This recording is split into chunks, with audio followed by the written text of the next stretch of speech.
I guess you could say I lived a straightforward life, working for my dad's company.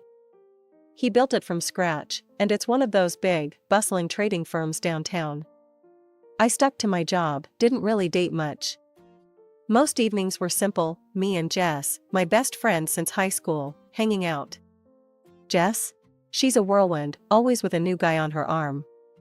I lost count a long time ago. One Monday morning, Dad called me into his office, a rare occurrence since he liked us to handle our own corners of the business. Nellie, I want you to meet someone. This is Tom. He gestured to a man standing beside him, looking all sharp in a business suit. Tom's joining us from the West Branch. Thought you might show him the ropes. Tom stepped forward, sticking his hand out. Nice to meet you, Nellie. Heard a lot of good things. His grip was firm, his smile a bit too polished. Likewise, I replied, trying not to sound too uninterested. I was used to new faces around, but there was something about Tom that didn't sit right. Maybe it was his too smooth demeanor. As weeks turned into months, Tom and I worked closely, and his relentless charm started to chip away at my initial reservations. He'd drop by my office with a coffee just how I like it, black, no sugar, or he'd offer a casual, "Need a hand with that?" whenever I was buried under reports. Then there were the lunches. It began as group things, but somehow we'd end up splitting from the crowd, just the two of us. I wasn't sure when the shift happened, when my thoughts about him started to warm, but they did. Jess, of course, was less than thrilled. We were at her place, a cozy, cluttered apartment she never seemed to stay in long enough to clean. "You're spending a lot of time with the new guy," she noted, eyebrow raised as she sipped her wine. "Yeah, so? He's nice. Nicer than I thought," I defended, feeling a strange need to protect my budding feelings from her scrutiny. "Nice," she mimicked, making it sound like the dirtiest word in the world. "Just be careful, Nell.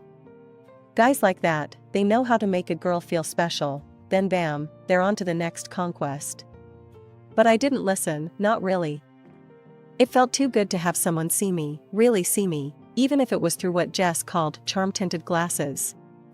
It wasn't long before Tom asked me out properly.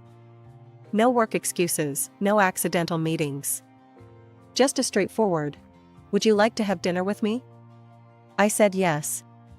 I didn't think much about where it might lead. The day I said yes to Tom wasn't like in the movies. There were no fireworks, no dramatic music swelling in the background.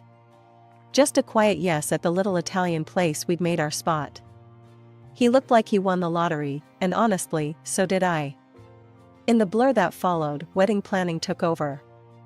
My mom, bless her heart, was all over it like white on rice, bustling around with more energy than I'd seen in years. "Nellie, darling, do you like these flowers? What about this color for the bridesmaids?" It was endless. Tom leaned back in his chair during one of the planning sessions, his eyes scanning over the catering menu. "Babe, as long as they have those little shrimp things you love, and maybe some steak, I'm good." Mom shot him a look, her hands on her hips. "Thomas, it's not just about the food. We have to think about the venue, the guest list. Speaking of which, how many are you bringing?" "Oh, just a few folks. My sister, her kids, a couple of buddies from work," Tom replied, trying to sound casual, but I caught the slight tension in his voice when he mentioned his sister. His sister, Sarah, was a single mom with twins. I hadn't met her until the wedding day, and she was as frazzled as any solo parent with two hyper 3-year-olds would be. She was nice, though, kept apologizing for the kids running around like pint-sized tornadoes. Jess, ever the firecracker, was instantly by my side when she saw me stressing over the details. "Nell, chill. It's going to be perfect. You worry too much." I laughed, nudging her with my elbow. "Easy for you to say. You just have to show up and look pretty." The wedding itself was a blur of faces, music, and dancing. I remember looking out at all the people who'd come to celebrate with us, feeling like I was in some kind of dream. Tom was right there, always within reach, his hand finding mine, his smiles just for me. After the honeymoon, which was a week of beachside bliss, reality kicked back in. We moved into the house my parents gifted us, a cozy, two-story place with a garden that needed some love. It was ours, though, and that felt huge. One evening, after most of the boxes were unpacked, we collapsed on the sofa, a mess of takeout containers between us. "We really did it, huh?" Tom said, a goofy grin on his face as he threw an arm around me. "We did," I agreed, leaning into him. "Feels like playing house, doesn't it?" "Best kind of play," he chuckled, kissing the top of my head. "You're okay with this, right? Me working and you?" I knew what he was asking. We'd talked about it before, the idea of me being a housewife. It wasn't something I ever thought I'd want, but with Tom, it seemed right. "Yeah, I'm good with it. I want to make this a real home, you know?" "Yeah, I know." He squeezed my shoulder. "And hey, maybe soon we'll be adding a little more noise around here, huh?" I smiled at that, the thought of kids running around, filling the house with even more life. "Yeah, maybe." We sat there for a while, just enjoying each other's company, the quiet hum of our new life surrounding us. It felt right, like we were exactly where we were supposed to be. Months turned into years, and that little hope of adding the sound of tiny feet running around the house started to wear me down. Every month was a cycle of hope and disappointment. It wasn't supposed to be this hard, was it? People have kids every day. Why was it different for us? I remember sitting in the doctor's office, feeling like I was about to get my report card. The room smelled like antiseptic and something floral that was probably meant to calm nerves, but just made me more anxious. "Well, Nellie," the doctor started, looking over her glasses at me after checking all the test results. "Everything seems normal. These things sometimes take time. Just keep trying, and try not to worry." Tom was trying to be supportive, but I could tell it was getting to him too. One night over dinner, he reached across the table, taking my hand. "Hey, we're in this together, okay? We're a team, right?" "Right," I agreed, but part of me wondered if I was letting him down. Jess was a whirlwind of support and blunt pep talks. "You're stressing too much. It's like trying to catch a butterfly with a net. Just chill." I rolled my eyes, though her words did ease the tension a bit. "Easy for you to say. You're not the one going through it." She waved a dismissive hand. "True. But I see you, all wound up all the time. It's not gonna help you get pregnant." The conversation shifted when Jess dropped her own bombshell a few weeks later. We were at a cafe, the smell of coffee strong in the air. She had that look, like she was sitting on a secret. Finally, she blurted it out, her eyes gleaming. "I'm pregnant." For a moment, everything stopped. The cafe noise faded into the background, and I felt a mix of joy and an inexplicable sting. Jess, that's amazing." I managed, my voice brighter than I felt. "Yeah, it's kinda crazy, right? I mean, I wasn't even trying," she added, then winced, realizing how her words might sound to me. "Who's the dad?" I asked, genuinely curious, despite the ache in my chest. She shrugged, her expression unreadable. "Just some guy. You don't know him. Anyway, we're not together or anything. It's just me and this little bean." I nodded, the news settling in. I was happy for her, really. But it was a stark reminder of what I didn't have. As we talked more, her excitement infectious, I felt my own worries slip away, replaced by something like hope. Maybe not all paths were straight. Maybe some had detours that still led to beautiful places. The months after Jess had her baby boy were a whirl of emotions. I visited her as soon as she was settled back home, carrying the plush, overpriced baby blanket I'd picked out, something soft enough for royalty. Jess seemed overwhelmed but happy, a tired smile permanently etched on her face. "God, Nellie, it's insane. I barely have time to shower, let alone host visits," she confessed as we sat on her cluttered couch, her new baby cradled in her arms. "I totally get it," I reassured her, trying not to feel sidelined. "Just know I'm here, whenever you need a break or just want to scream into a pillow." Back at home, things were different.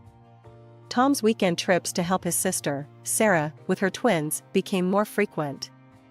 Every time he packed up for another visit, I offered to come along. "Let me help, it'll be fun. The kids are great," I'd suggest, trying to sound cheerful. "Nah, you don't need to deal with all that chaos. I got it," he'd insist, shutting down the conversation before it could grow. "Sarah's going through a lot. I just want to be there for her, you know?" So, I stayed back, filled the silence of our home with new projects. I bought gifts for the twins, soft toys, and books, things I hoped would make their days brighter. "Give these to the kids," I'd tell Tom, handing over the brightly wrapped packages. "Sure thing, babe. They'll love this," he'd say, packing them away in his overnight bag. One Saturday, with Tom away supposedly buried in kid duty, I headed to the mall to pick up some new tablecloths and napkins for our home. Something to brighten up the place. As I walked through the aisles, picking through patterns and fabrics, a familiar laugh caught my attention. There, in the middle of the mall, was Sarah, her twins tugging at each corner of her purse, none the worse for wear. Surprised, I approached them, my heart starting to race for reasons I couldn't pin down. "Sarah, what a surprise!" I exclaimed, perhaps a little too loudly. "Nellie, oh my goodness, it's so good to see you." Sarah beamed, herding her kids closer. "We're just picking up some school supplies." We decided to grab coffee at a small cafe inside the mall. As we settled down, the kids distracted with some coloring books, I ventured cautiously, "So, Tom's been a big help on the weekends, huh?" Sarah's face clouded with confusion. "Tom? Oh, he hasn't been over in months. Things have been crazy, and he's busy, you know. We mostly just text." Her words hit me like a slap. "Oh, but he's there now, right? Helping out?" My voice was thin, hopeful. "No, haven't seen him." "Is everything okay, Nellie?" Sarah's concern was genuine, but it only twisted the knife deeper. I nodded, pasting on a smile. "Yeah, all good. Must have misunderstood his plans." We chatted a bit longer, but I barely heard her. My mind was racing, piecing together the lies. He wasn't with his sister. He hadn't been for a long time. Where was he? What was he doing? The drive home was a blur. I kept telling myself to breathe, to not let panic take over. But inside, my world was crumbling. The trust I'd had, the life we'd built, it all felt like a house of cards, ready to topple at the slightest touch. The house was too quiet, the silence echoing off the walls like a bad omen. I needed answers. I needed to know if my instincts, now screaming betrayal, were right. Tom's office was at the end of the hallway, a space where he spent his evenings working, or so he said. I walked over to his desk, my hands slightly trembling as I contemplated where to start looking. His laptop sat there, closed but not asleep, its power light pulsing softly. I opened the laptop, hesitating for a moment before I typed in the password. He'd told me once, carelessly, not thinking I'd ever have a reason to use it. The screen lit up, revealing his cluttered desktop filled with folders and documents. I didn't know what I was looking for exactly. Maybe a receipt, an email, anything that could explain the sinking feeling in my gut. I clicked through folders, finding nothing but work files and boring reports. My hope was dwindling, replaced by frustration and a growing sense of foolishness. Maybe I was overreacting. But then, I noticed a folder tucked away at the bottom of the screen, labeled simply Miscellaneous. It was a strange place for such a folder, hidden among spreadsheets and business plans. Curiosity piqued, I opened it. There were photos. My breath caught as I clicked on the first image. It was Tom, and there, far too close, was Jess. A passionate, intimate kiss that you don't share with just anyone. And in another, he was holding her baby, looking down at him with a tenderness he'd never shown even in our talks of having our own. I felt cold, frozen in place as the truth settled in. My husband was cheating on me. With Jess. The world seemed to tilt, a vertigo of betrayal spinning me around. I needed to hear his voice, needed to know what he'd say. Shaking, I grabbed my phone and dialed his number. He picked up almost immediately. "Hey, babe." Tom's voice was casual, too casual. What's up? Where are you? I managed to say, my voice steady despite the turmoil inside. Oh, just at Sarah's. Helping her with the kids. You know how it is, he replied smoothly. A child's scream cut through the background, lending credence to his lie. The rest of the weekend passed in a blur. When Tom came home, he was the picture of a loving husband, oblivious to the storm raging inside me. I acted the part of the none the wiser wife, but inside, I was reeling, planning, thinking of my next steps. By Monday, I had made up my mind. I called a private detective, a number given by a friend who had gone through something similar. We met at a coffee shop, a public place where I could keep my composure. I need to know everything, I told him, my voice low. Can you do that? He nodded, his expression grave. It'll take a couple of weeks. I'll get you everything you need to know. I went home to play the part of the trusting wife a little longer, the weight of my secret knowledge pressing down on me like a physical burden. 2 agonizing weeks of playing the doting wife finally culminated on a crisp Saturday morning. Tom had left early, his bag packed for another weekend at his sister's. I was nursing a lukewarm cup of coffee when the call came. It was the detective, his voice low and even. I have the results, he said, can we meet? There's a cafe downtown, quiet enough for a conversation. See you there, I said, already heading upstairs to get dressed. The drive to the cafe was a blur, my mind racing through 1,000 scenarios. What would the evidence show? Was there a chance, any chance at all, that I was wrong about Tom? Those hopes were dashed the moment the detective laid the photographs on the table between us. There was Tom and Jess, not just together, but intimate, affectionate. The detective's voice was a steady stream, but I only caught pieces, lost in the visual proof of betrayal. And here are the invoices, he was saying, sliding another batch of papers across to me. About $35,000 in total. All paid to cover medical expenses for the delivery. His name is on the receipts. Back home, I went straight to our bedroom. The closet was full of Tom's clothes, his scent, his presence. With a grim determination, I pulled out suitcases and began packing. Every shirt, every pair of jeans, every sock, I removed them from my life with a meticulousness that was almost surgical. Once everything was packed, I called a courier service. I have a few items that need immediate delivery, I told them, my voice flat. The address I gave was Jess's. With his belongings gone, my next step was to secure my sanctuary. I called a locksmith and had all the locks in the house changed. No trace of Tom was left accessible, not even a way in. Feeling both emptied and resolute, I drove to my parents' house. My mother opened the door, her expression turning from surprise to concern in an instant.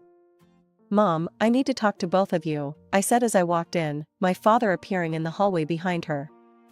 In the living room, I laid everything out, the photos, the receipts, the betrayal. My father's face grew dark with each revelation, his disappointment palpable.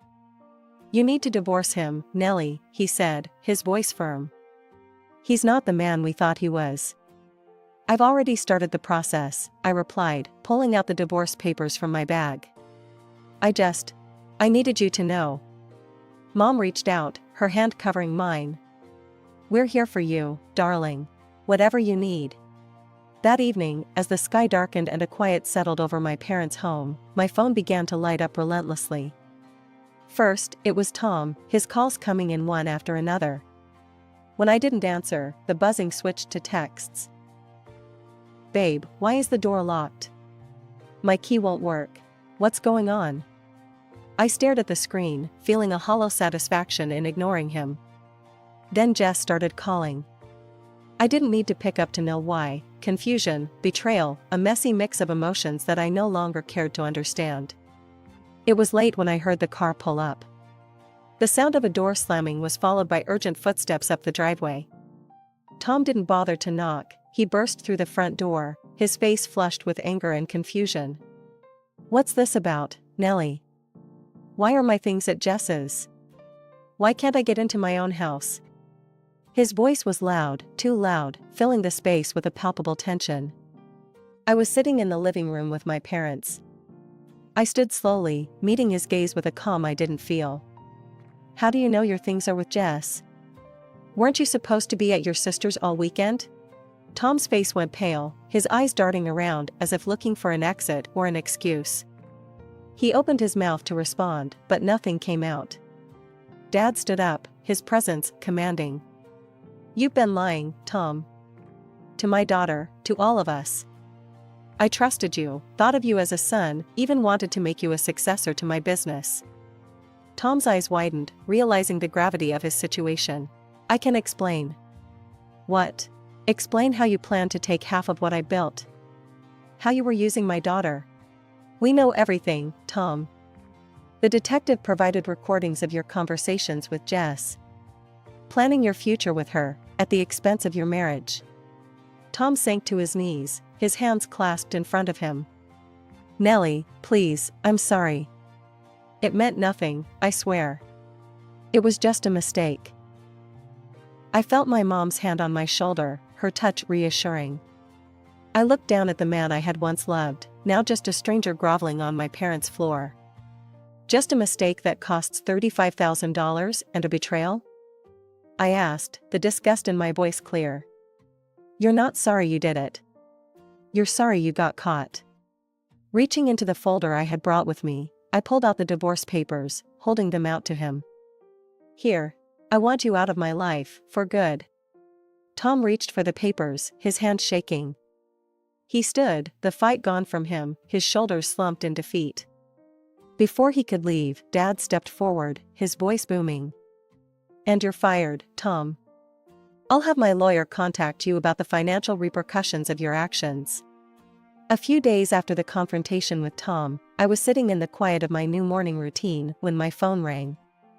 The screen flashed Jess's name, and for a moment, I considered not answering. But I needed to face this part of my past too, if I was ever going to move forward. What's this about a lawsuit, Nellie? Jess's voice was sharp, tinged with disbelief as soon as I picked up. Yes, I filed for financial compensation. For the betrayal, I replied, my voice steady despite the churn of emotions. You can't be serious, she exclaimed. Nellie, come on, can't we talk about this? You know I've always been here for you. Here for me? Jess, you betrayed me at the deepest level. Talking isn't going to change what you did, I said, feeling a bitter edge creep into my words. As silence filled the brief gap, I heard her breathe heavily. I always knew it, she finally hissed. You think you're so perfect with your perfect little life.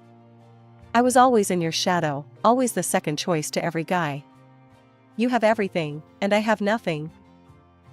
Jess, feeling inferior doesn't give you the right to destroy other people's lives. I'm sorry you felt that way, but it doesn't justify what you did, I replied, my voice cold and distant now.